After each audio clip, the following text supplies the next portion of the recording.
his birthday. Funny Christian sayings. Forbidden fruit creates many jams, but exposure to the sun prevents burning. Look up and have a blessed day. From Emmanuel Apostolic Church. I now hand the service over to Pastor Turner.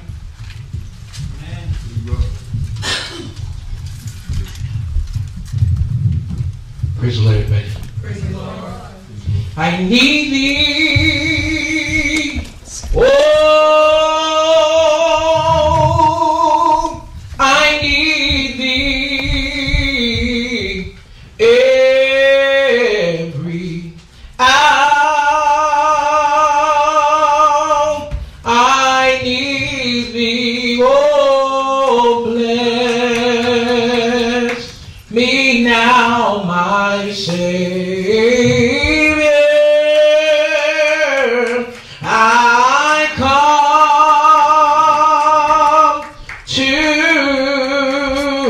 to thee. Fill my cup, Lord. I lift it up, Lord. Come and quench this thirsting of my soul. Bread of heaven, feed me till I want no more. Fill my cup, fill it up, and make me whole. I need thee. Oh, I need thee every hour. I need thee. Oh, bless me now, my Savior. I come, I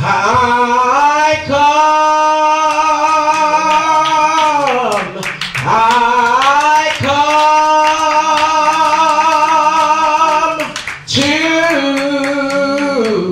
to thee. Fill my cup, Lord. I lift it up, Lord. Come and quench this thirsting of my soul. Bread of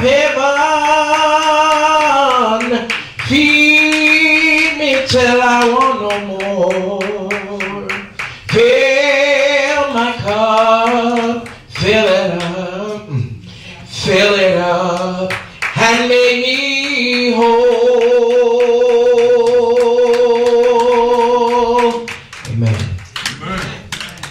Praise God for being in the house of prayer once again. We thank God for his loving kindness, for his tender mercy towards his people. We bless God for his goodness. We thank God for our visitor today, Brother Jerry, in the house. We thank God for seeing him in the house. You would almost have to be crazy to get up and sing when there's such a soloist in the house like Jerry.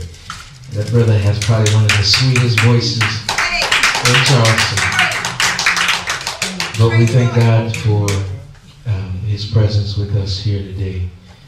And we thank God for all of you, the people of God who are in the house today.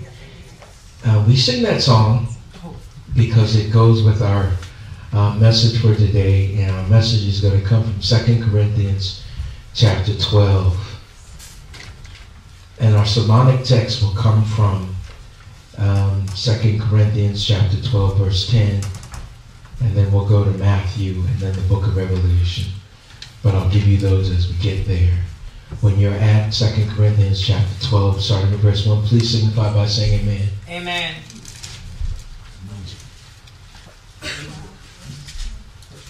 2 Corinthians chapter 12, starting with verse number 1, and we'll read down through verse number 10, where we will take our sermonic text.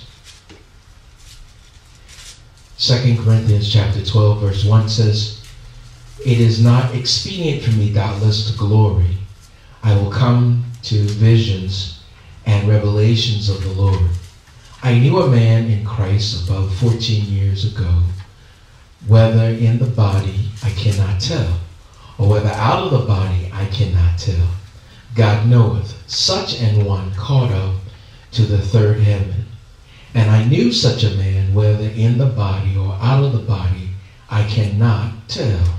God knoweth, how that he was caught up into paradise, and heard unspeakable words which it is not lawful for man to utter. Of such a one will I glory, yet of myself I will not glory, but in mine infirmities. For though I would desire to glory, I shall not be a fool, for I will say the truth, but now I forbear, lest any man should think of me above that which he seeth me to be, or that he heareth of me. And lest I should be exalted above measure through the abundance of the revelations, there was given to me a thorn in the flesh, the messenger of Satan, to buffet me, lest I should be exalted above measure. For this thing I sought the Lord thrice, that it might depart from me. And he said unto me, my grace is sufficient for thee. My strength is made perfect in weakness. Most gladly, therefore, will I rather glory in my infirmities, that the power of Christ may rest upon me. Therefore, I take pleasure in infirmities, and reproaches, and necessities, and persecution, and distresses, for Christ's sake. For when I am weak, then am I strong." Our text for this afternoon is simply entitled, "You have to have a need for God to show up." You have to have a need for God to show up. Now, the Apostle Paul is writing this letter to the church at Corinth, and he is telling of an experience that he had. And one occasion when he was praying, Paul talks about how he was caught up into heaven. And Paul began to demonstrate, I don't know whether I was in the Spirit or out of the Spirit. He says, I know that I was in heaven. And he said, the things that I saw were too wonderful to even talk about, to enumerate. And Paul says, before I could even take pride in that what I saw and what I experienced, and before I could take pride in myself of having an experience that I had not heard other men talk about. Paul said, before I could even begin to say that I am high and above other men, he says, I realized that I would become a fool. And he said, there was given to me a thorn in the flesh. He says, I don't know whether I can explain to you what God did for me, but he taught me something, that it is better for me to be abased, and it is better for me to suffer affliction. It is better for me to have problems and circumstances in my life, that I might know that he's with me. Because he said, I sought the Lord 3 times, and every time I asked him, God, remove this burden from me. I heard after the 3rd time of asking him and compelling him to remove this thing from me. And he said, remind you that I am an apostle above apostles. I've had an experience like none other. He said, but God's answer to me was that my grace is sufficient for thee. And he says, Paul, I want you to understand that when you're weak, that's when I'm going to show up. Paul, when you come to a place where you have a need, that's where I'll show up every time. He said, Paul, I can't allow you, even with the experiences that I allowed to come in your life, to ever get to a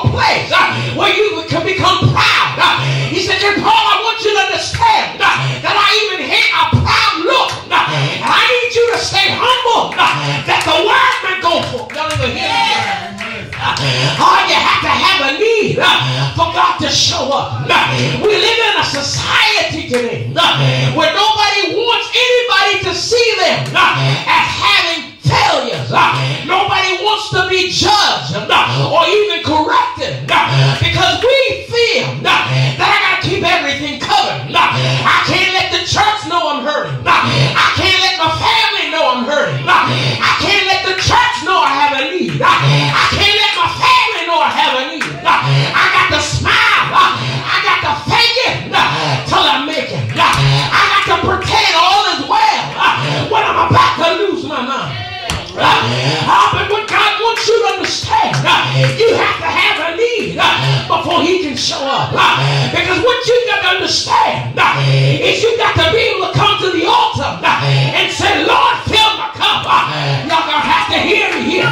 You will have to say, I need Thee every hour. It's not by my own strength. It's not by my own understanding. But I understand it is by the grace of God that I've not been consumed. Tell somebody, if it had not been for the Lord on my side, where would I be? Come on here, somebody. You have to have a need for God to show up. It's not about walking around boasting, acting like you got it together, but it's about allowing men to even see when you fail. For the Bible says, just in case you don't know, the word says, if thou would confess thy sins, He's faithful and just to forgive you of your sins and to cleanse you of all unrighteousness. In other words, when you fail, God said, I got a remedy to pick you up. Tell somebody, you got to have a need for God to show up. Nobody wants to look like they're less than somebody else. Nobody wants to be like they don't measure up to other people. But honey, you need to understand, if you have a need, God will never let you fail. If you have a need, God will always meet them.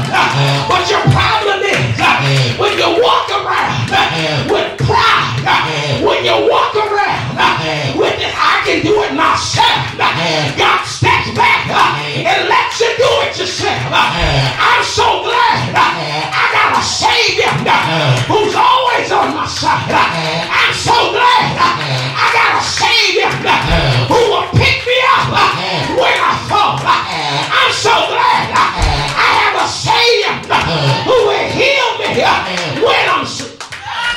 Oh, you got to have a need for God to show up. Paul began to tell the church at Corinth, I asked the Lord, it wasn't that He gave it to me as a punishment. But Paul said, I came to realize the greatest blessing I ever received in my life is when God allowed the storm to come in my flesh. Paul was to say, it taught me how to pray. It taught me how to stay in the presence of God. It taught me how, as the old saints used to have a song, I'm learning how to lean and depend on Jesus. Anybody know what I'm talking about? When everything is going well with you, when money's in your pocket, your bills are paid, you may slip a few services, you may forget to pray, but honey, let a little trouble come in your life, let a little storm come in your life, you pray before you leave the house, you pray in the car, y'all ain't gonna talk to me, when you need God to do something, you pray walking, you pray going to sleep, you pray waking up. Tell somebody, you got to have a need in order for God to show up.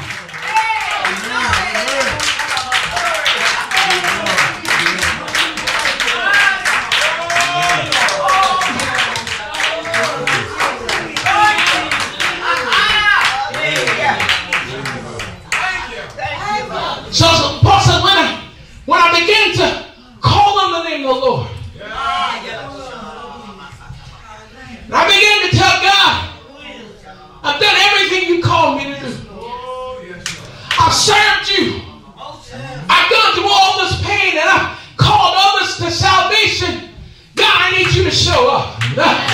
Paul said, when I went to him the first time, I didn't get an answer.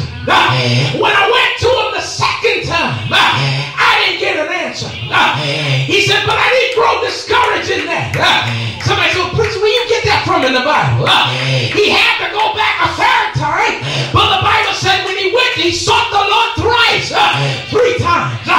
Then he heard God says, my grace is sufficient for you. In other words, I got enough patience to wait for you to get strong enough to realize that without me, you can do nothing. I got enough patience to let you go through, hit enough walls, stump enough toes, where you can say, Lord, I surrender.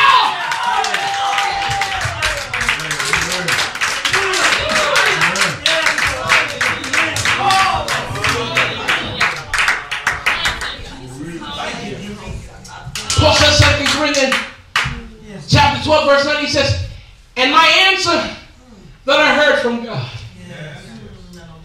He said to me, my grace is sufficient for thee. My strength. Y'all ain't hearing me now.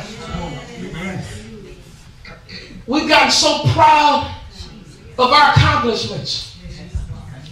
We've gotten so proud of where and how we can worship. We've become so proud of what we drive and what we have access to. Well, we don't even look to God. Amen. Y'all ain't hearing me. Amen. See, what we need to go back to is having a need. Amen. Y'all ain't hearing me.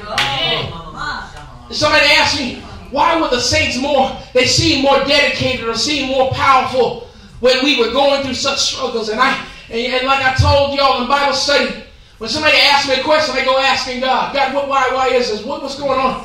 And while I was walking last week, the Lord dropped it in my spirit. The reason why the saints had more power is because they had greater needs.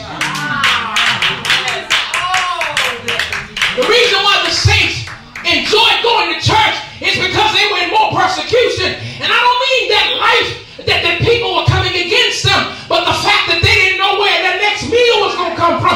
They didn't know how they were going to pay the next bill. They didn't know y'all ain't talking to me. But now we can drive by the church if we choose to with our air conditioning. Y'all ain't hearing me. We can wear our Louis Vuittons, our Michael Kohl's.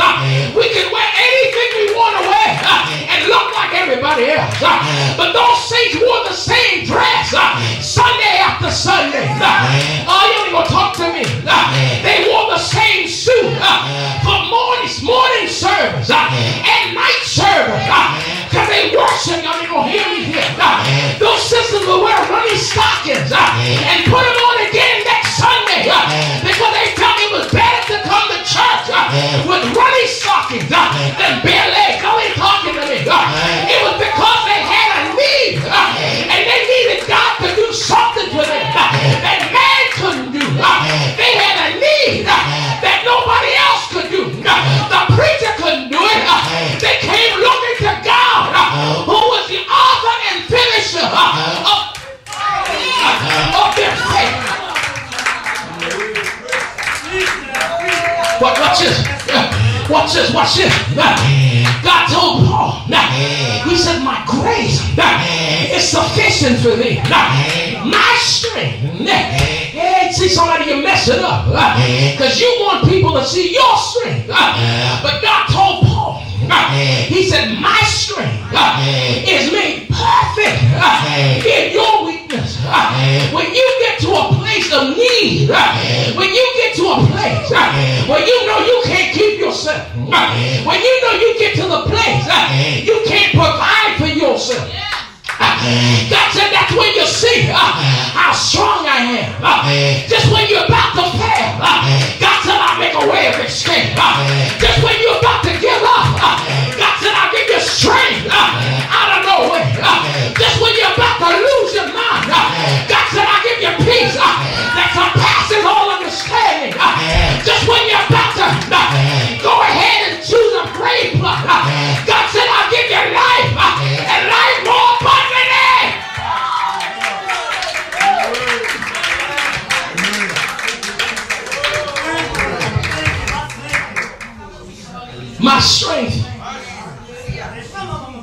is made perfect in your weakness. He said, Paul, don't let these things that you can't give answers for overwhelm you. He said, I've brought you to a place where you come to your limitations just so you can run out of yourself and run into me. He said, Paul, the whole revelation of living for me is to know that it's not about you. It's all about me. Y'all ain't hearing me. That's why the church struggles so hard. Because we want our perspective ahead of God. But we got to get behind what God wants. Everybody thinks that their perspective or their way is right. But there's only one way.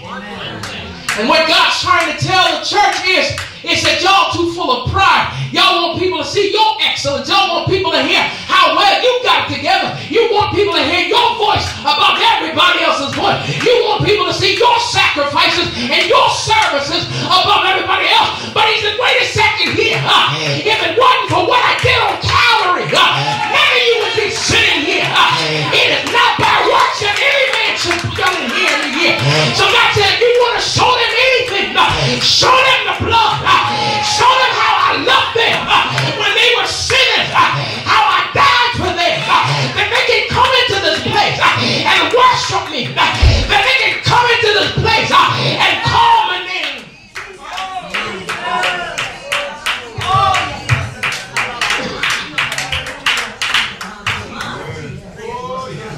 Paul says, most gladly, therefore,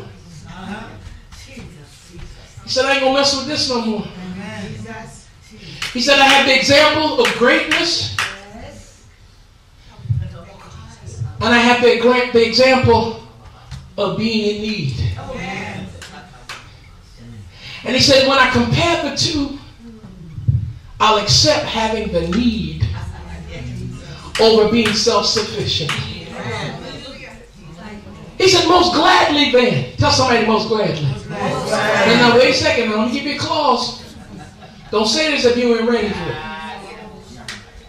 Don't say this if you're not ready for it.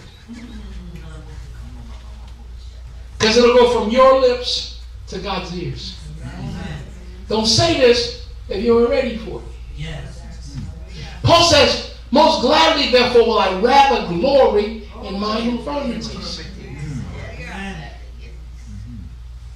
Paul says, I'm not going to glory, Mother, in the fact that I'm the chief apostle. Amen. Said so. He said, I'm not going to glory in the fact that I was taught at the best schools. I'm not going to glory at the fact that I come from the highest stock of the tribe of Judah, of Israel, and I've got money because of my family and the people I'm connected to. He said, I will glory in the fact that because I have a need, God gonna show up every time. Y'all ain't gonna talk to me. Y'all see, y'all ain't ready to talk to me now. He says, most gladly therefore will I rather glory in my infirmities, that everybody can feel sorry for me. That I can call the sister and say, y'all ain't come to see me today. I ain't getting no calls all last week. I can say the preacher don't visit nobody. Is that what Paul said? No. Paul says, I would rather glory in my infirmities. That what? Read it in your Bible now. Y'all need to look and highlight that. So that every time you feel down in the dumps, you go back and read it. Everybody read together. Look in your book. I want you to make sure you see it there. What does it say? He said, I would most gladly pleasure in my infirmities. That what? For the power of Christ be rest upon you. That the what? Power of Christ. Tell somebody you have to have a need. You have to have a need for God to show up. For God to show up. Y'all ain't saying that like y'all convinced. Paul says, because I have a need, now I know God will always show up. Oh, y'all ain't hearing me here. Y'all ain't hearing me. We walk around talking about, I don't need, that way we good. No. Lord, I need you. Saints, I talking to me? Because there's some things I can't pray for on my own. Because I'm preoccupied. Y'all ain't talking to me. There's some things I can't provide for myself. But I believe that if the church of God prays together, y'all ain't hearing me here. Y'all better come on here.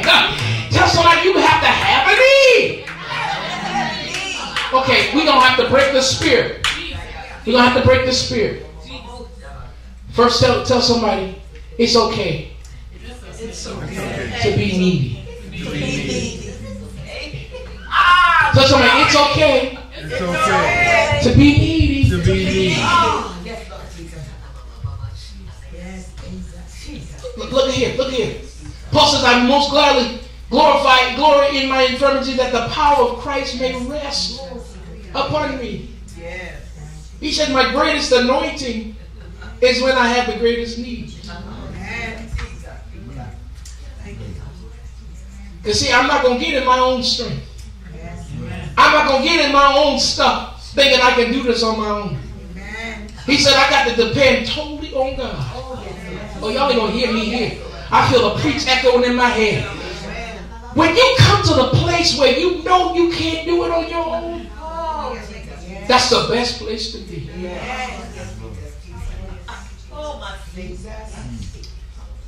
Paul says, therefore, I take pleasure in infirmities, in reproaches, in necessities, in persecutions, in distress for Christ's sake. Paul said, whatever I got to go through, he said, I can do it now.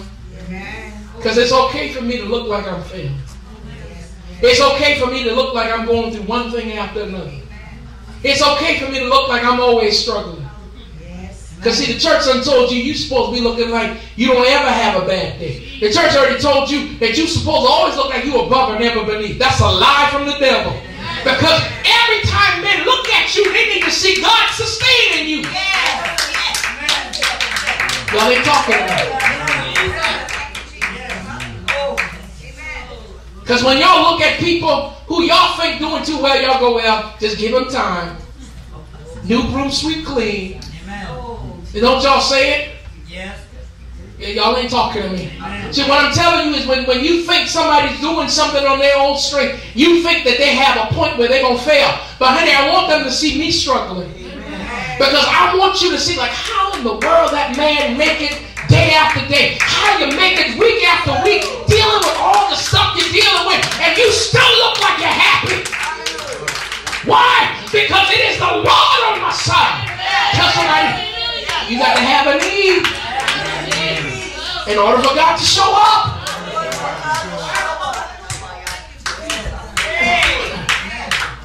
Paul says, for when I am weak, he said, let me give you a paradox. And he said, the paradox is your greatest strength is your weakness. Y'all ain't going to talk to me now. Mother, my greatest help is the fact that when I stand behind the sacred desk, I know that I'm not eloquent enough to do this on my own. I know that it is not the fact that I have DNA of Joseph and Mary that makes me who I am. But I know that it's the blood of Jesus.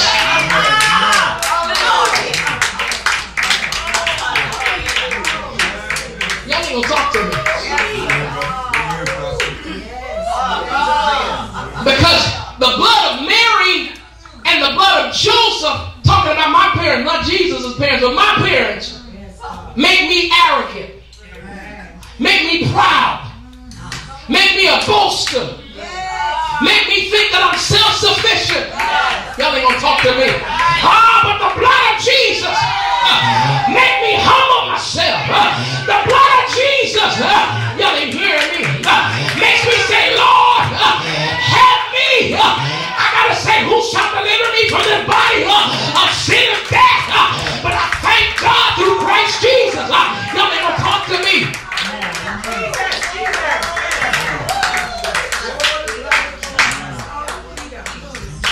But when I'm weak,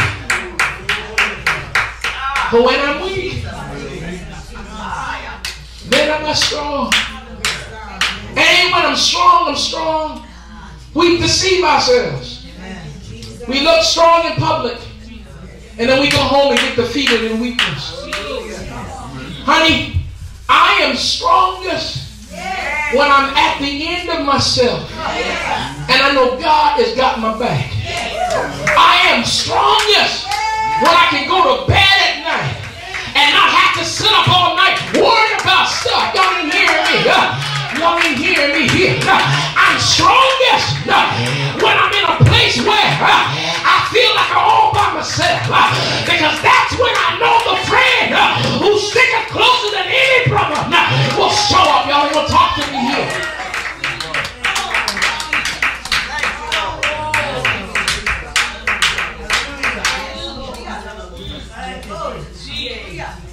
Jesus was trying to teach this principle to the disciples in Matthew chapter 5 when he was telling them about the Beatitudes. The disciples who were so close to him were full of pride. They always wanted something for nothing. They always wanted people to know them and who they were associated with. When Jesus walking around, they say, Master, they following us. Master, you want us to send them away. Master, there are others preaching. You want us to go shut them down, or we want that fire come down from heaven and consume them? They were full of pride. It has to be about us's. Y'all ain't gonna talk to me. Amen. Jesus telling them in Matthew 5:3, he says, blessed are the poor in spirit. Oh, y'all better come on here now. Blessed are the poor in spirit, for theirs is the kingdom of heaven. He said, when you understand that you got needs, you're going to seek the kingdom. Because when you seek it, you'll find it. When you knock, the door shall be open. Y'all going to hear me here. Oh, look what he says. He said, blessed are they that moan. I ain't going to let nobody see me cry. I ain't going to let nobody see me in pain. He says, blessed are they that moan, for they shall be. Now let's stop right there. You have to have a need for God to show up. Y'all ain't gonna hear me. You have to have a need for God to show up. Blessed are they that moan. I got a need, God. I got a need, God. For they shall be comforted. Oh, y'all gonna hear me here. Look what he says. Blessed are the meek. The meek says it ain't about me. Even when you see me performing and doing what I do with excellence and an anointing, they said it ain't me. God be the glory. Because they know that when I'm weak, then am I strong. No, they're going to hear me. He said, for they shall inherit the earth. Because God knows that you'll never stand in his place. You'll never try to take his glory, because you know that all glory belongs to God.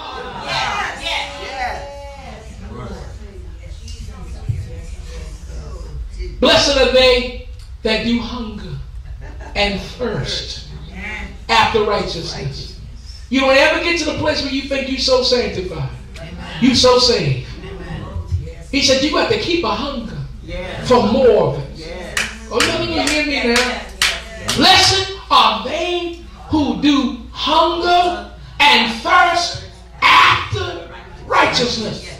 I got filled with the Holy Ghost December 30th, 1990. And I'm still seeking more.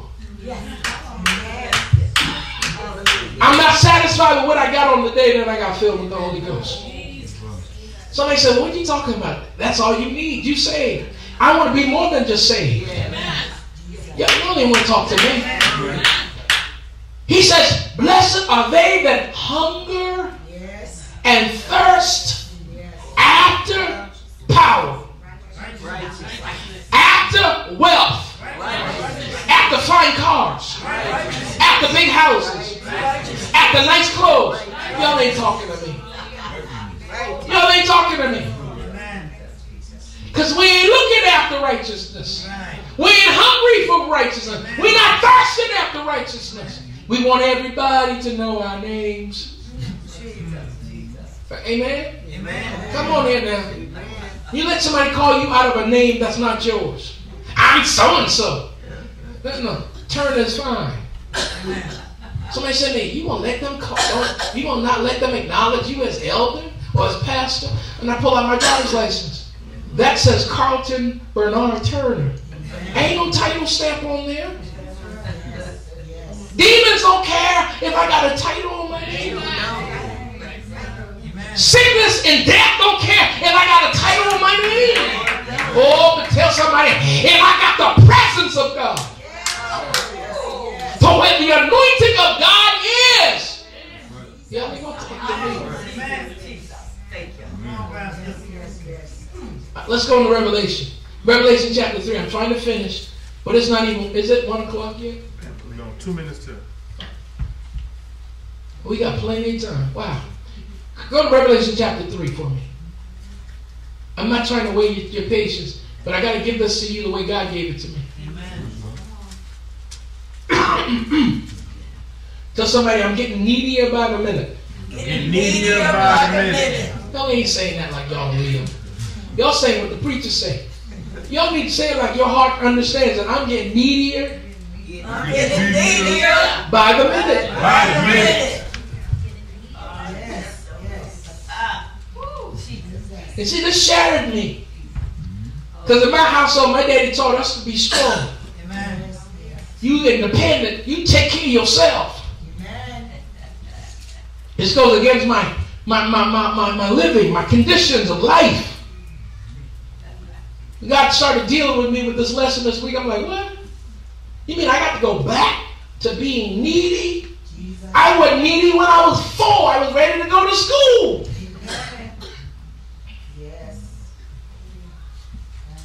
And as I sit in the mirror, I heard, how's that working for you? We kill ourselves trying to stay on top. We stress ourselves out, always trying to arrive at successful. I found out that you can be a failure and still a success in God. Oh, y'all ain't talking to me. Somebody said, hold on now. That don't make no sense. You can be a liar. You can be a drunkard. You can be a whoremonger. And when you come in God, He make you successful. Oh, y'all ain't hear what I'm telling you. The Bible says He make all things new. He says He makes you a new creature. I know some of you old saints are getting nervous. Like the preacher said, I can still do all those things. No. I'm saying when you come to Him, you are those things. Oh, but once He gets in you, He changes you.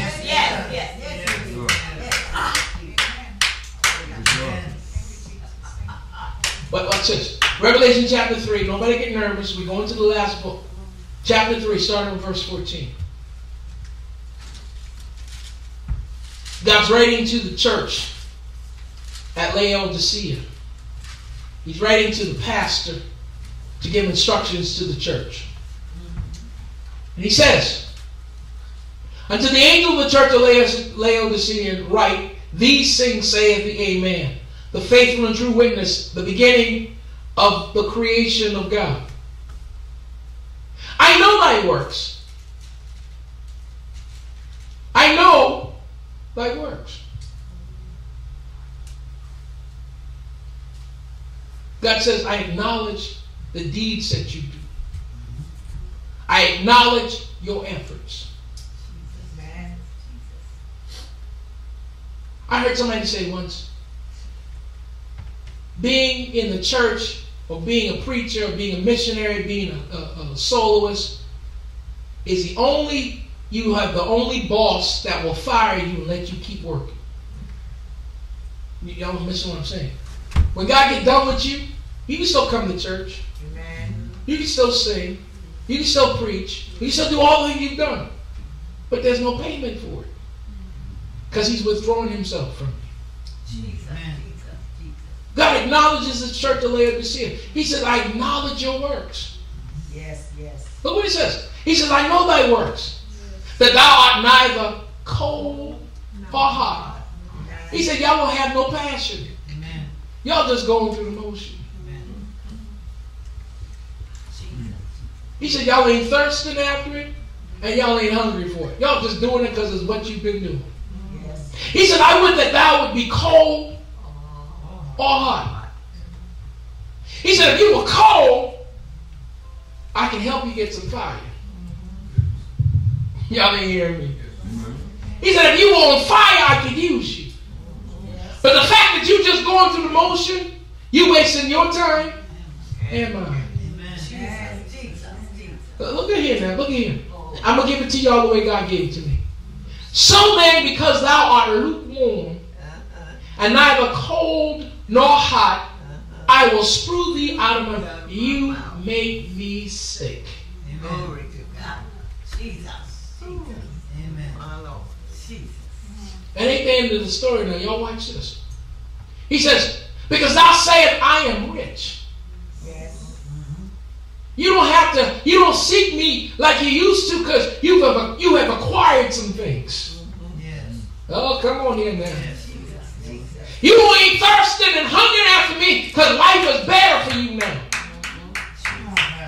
He says, because thou sayest, I am rich and increase with goods and have need of nothing. Oh, come on here now.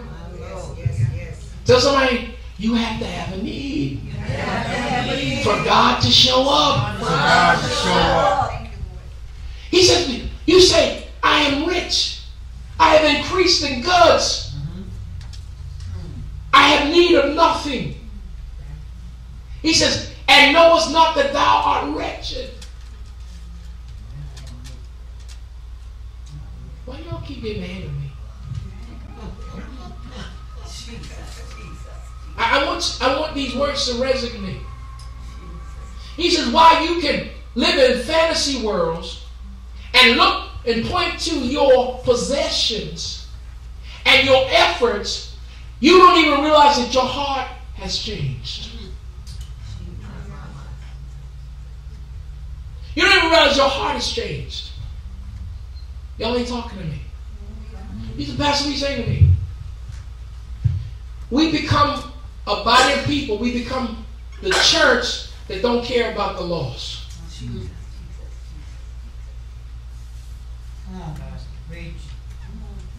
We become saved people that don't have love. Hello. He said, y'all got stuff. And to everybody else, y'all look blessed. He said, y'all look blessed. Because I acknowledge you got riches. I acknowledge you have acquired stuff.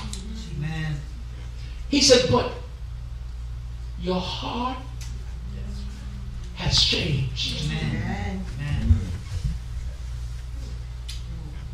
And then why are you looking like you so happy? You're miserable. How people know you're miserable? Because nobody can get along with you. And you ain't trying to connect with people. Amen, somebody. Amen.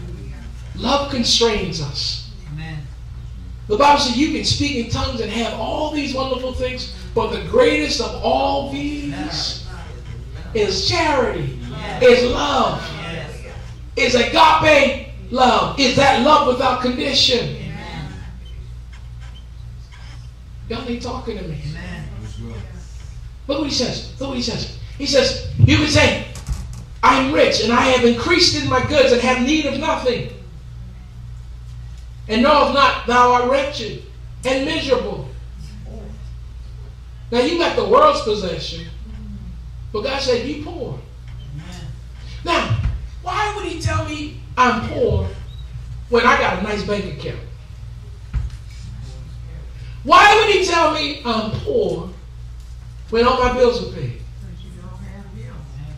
Because what he's telling you is you have built your treasure on corruptible stuff. He says, a strong wind comes, the house blow down. Yes. Strong wind come, the house gets on fire. An economy failure, you'll lose all your money. One misfiring of your T cells, you get cancer. One clot in your artery, you die of a stroke or a heart attack or an aneurysm. Oh, y'all ain't gonna talk to me. Yes, yes. He said, but you got all this stuff, but you don't have an assurance. Amen. You don't have an assurance. He says, you poor and you're blind. Because you can't even see, you don't have what you have. And he says, worst of all, you think that your fine garments cover all this, but you're naked. Amen. Yes, yes. Because everybody see what you don't have. Amen. But y'all ain't gonna talk to me. Y'all know people only need a few minutes to really know who you are. Yes. Or I can do this all day.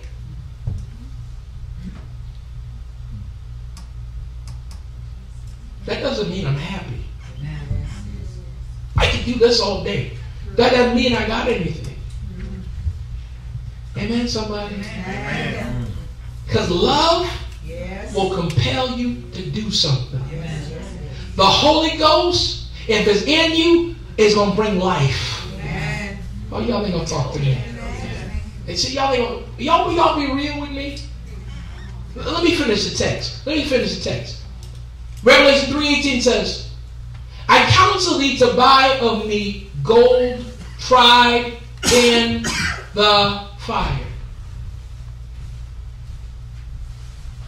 The one thing the church has never had, or our churches, black churches, is money. We got lots of money now. And because we have more money than ever, we have less power than ever. But we're okay. Because we can pay our bills, we can have what we want to have. The pastor look good, pastor's family look good. Church is dressed up. Right? But God says, I would have you to buy of me gold that's been tried. What has stood the test of time? Y'all had pot-belly stoves, and y'all shouted all over the place. Jesus, Jesus. Y'all had holes in y'all's shoes with cardboard in the bottom, and y'all dance all over the church. Amen. The pastor had to take up a special offering at the end of Sunday service to pay the electricity bill on Monday morning. Yes. But y'all came and worshiped me. Amen. Y'all had one whole chicken to cut up to feed a whole family of people. But you still came to church not concerned about where your next meal coming from, because you know your God was going to help you. He said, but now you go out to eat every Sunday. Pay $50 for a meal or more. Don't think about it. Are you okay with that? Amen. And God said, none of that stuff has been tried. None of that stuff has been proven. But you flock to it. Like it says we've arrived. Y'all look at him. Let's go back to the text. I counsel thee to buy of me gold tried in the fire, that thou mayest be what? Rich. You know how wealthy you are when you know God is on your side? Because everything you have need of, when heaven has got your back, how can you ever have a need that heaven can't fulfill? You say, Pastor, you just understand, man. It ain't nice being, struggling from month to month and week to week. You just don't. See, what I'm trying to tell you is, the need is what keeps you vested. Yes. The need is what says to you, it pays to live right. The need is what tells you to humble yourself. The need is what tells you that God will not forsake you. Oh, y'all agree with me? Look what he says. He says, that thou mayest be rich, and white raiment that thou mayest be clothed, and that the shame of thy nakedness do not appear, and anoint thine eyes with eye salve, that thou mayest what? See. He said, take off all that fake stuff that y'all living with. Because you can wear your label on your coat sleeve so people can see how much you paid for your suit. So you can hold your purse where people can see your emblem. Got to take off all that fake stuff. And he said, I would advise you to put on true holiness. Well, people will mock you because you look crazy. But they'll see after you when they're going crazy. Oh, y'all ain't want to hear me here. I remember many of folks would stay away from my grandmama. But whenever they were in need, they'd go right to her house in front of that wooden stove, and she'd be down there praying with them. And you try to get in the door, Grandma wouldn't let you come in because she had a session. She was praying with somebody.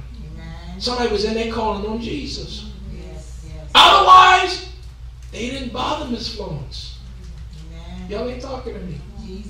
They didn't want to be around the sanctified because we looked like we were to something else. But when they were in dire need, they came. Y'all didn't hear me. They came by night, or they came when the spouse went to work, but they came. And what I'm telling you is now, we so fancy. Let me leave that alone. Let me go. He said, I want you to put some salve on your eyes so you can see what you lost, what you don't have, so you can see your real condition. He says, as me as I love, I rebuke and chasten. God says, I'm making you aware that you lived a life of pride. You've separated yourself from me. And he said, the reason why I'm telling you this is because I love you. Amen. Be zealous, therefore, and repent. God said, do it quickly. Don't delay. Say, well, that ain't for me. That ain't my problem. I had to repent. Amen. Because of my own pride. Yes. God said, do it quickly. Behold, I stand at the door. God said, I'm waiting. I'm at the door. I knock. I knock. What he said? And if any man hear my voice, hear the words that I'm saying. You got to open it. You got to open. You got to open. He says, open the door, and I will come into him and will sup with him, and he with me. Tell somebody, you have to have a need for God to show up. My last two verses. To him that overcometh will I grant to sit with me in my throne. Don't tell me you're going to take pride into heaven. That stuff got to come off you now. Self-sufficient got to come off you now. He said, you got to overcome. Not just sin. Not just sleeping around with other people. Not just talking about, no, you got to overcome pride too. Yes. He that overcometh, the same will I have them to sit with me in my throne. Even as I also overcame and have sat down with my Father in his throne. He that hath an ear, let him hear what the Spirit saith unto the churches. How do I know having a need make God show up? Amen. Paul was talking to the church at Philippi. Paul was in dire need. Now, the same Paul been bit by a serpent, been shipwrecked, raised the dead, and Paul is in private prison. A house that he hired. It's cold. Paul needs a coat. His eyes are getting dim. He needs somebody to write for him. And this little church called Philippi, heard of Paul's needs. They struggling amongst themselves, with themselves, but they knew that the man of God had reached out to them and found them and raised them up a body of people. And they looked to Paul as being their father in the gospel. So they took what they didn't have enough of. Tell somebody, they took of their need. And they supplied somebody else's need. Stop saying we don't have enough. Stop saying when I get more, I'll give some. Oh, come on here now. This little church struggling took what they didn't have a whole lot of and combined it and sent it to Paul. So Paul writes this letter back to them and he says, it amazes me to understand your needs and the fact that you took what you didn't have and you supplied my needs. And because of that philanthropy, my God shall supply all of your needs according to his riches in glory. Y'all missed that? We quote that, but we got it out of context. Paul says, because your need didn't stop you from meeting somebody else's need, God gonna meet your need every time according to his riches. Not what you have or don't have, but what he will supply through you to keep meeting needs. Oh, y'all ain't gonna talk to him.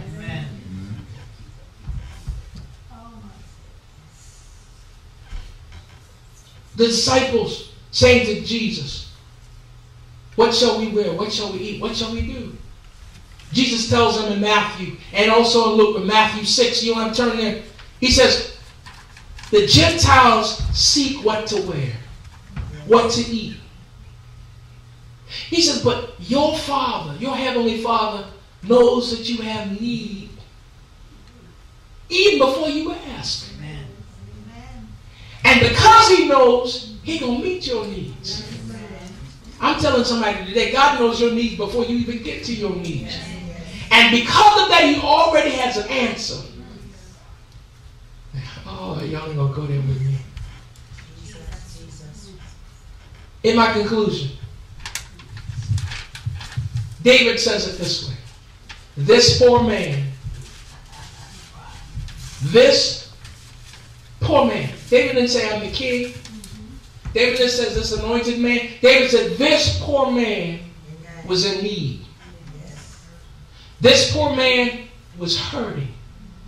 This poor man was in distress. This poor man was left to himself.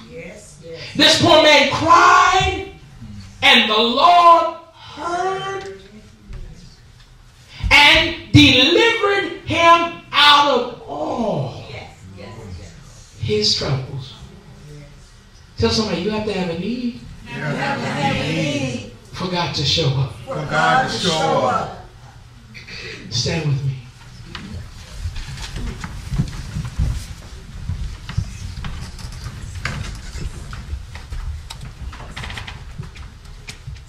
If you're here today, and you are in a need, we can't fix your problems. We can't answer all of your financial situations, but we can point you to somebody who will not fail you.